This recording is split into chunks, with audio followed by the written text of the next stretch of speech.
Hello and welcome to my channel. I have another question today, and the question is, how can we learn to trust God like the prophet Habakkuk? I think it's Habakkuk. Despite the questions the prophet Habakkuk had concerning despite the questions the prophet Habakkuk had concerning the evil taking place during his time, he concludes his oracle with positive words of praise. Habakkuk expresses his faith in God in a hymn. Though the fig tree should not blossom, nor fruits be on the vines, the produce of the olive fail, and the fields yield no food. The flock be cut off from the fold, and there be no herds in the stalls. Yet I will rejoice in the Lord. I will take joy in the God of my salvation. God the Lord is my strength. He makes my feet like the deer's. He makes me tread on my high places. How can we learn to trust God in this way? A closer look at these verses reveals some concepts that help us to trust God more. First, Habakkuk commits to praising God regardless of external circumstances. The opening of this hymn delineates, I don't know that word, a catastrophe.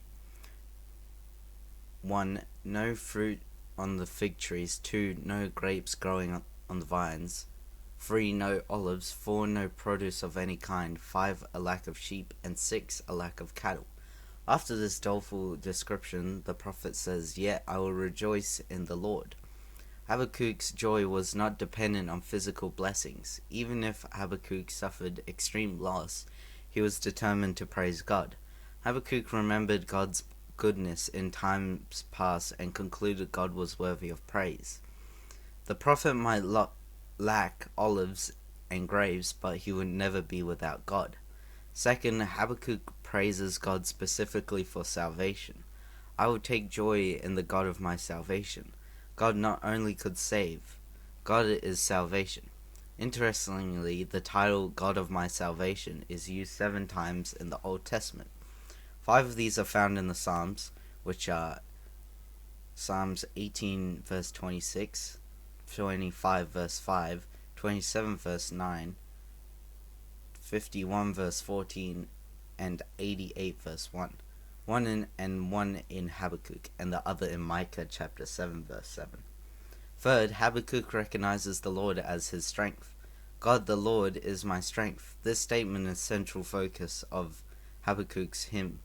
The theme becomes apparent when the literary structure is diagrammed as follows. A1 I will, A2 I will, X God the Lord is my strength, B1 he makes, B2 he makes. After 2 statements of the prophet's determination comes 2 mentions of what God will accomplish on his behalf. In between we find God the Lord is my strength. The truth of God's present strength caused Habakkuk to trust God even during the most difficult times. Like Habakkuk, we can choose to praise God even in the face of desolation. Like Habakkuk, we can praise God for salvation he provides in Jesus Christ. And in seeing God as our source of strength, we, like Habakkuk, can trust God's promises. Thank you for listening to this question. Thank you.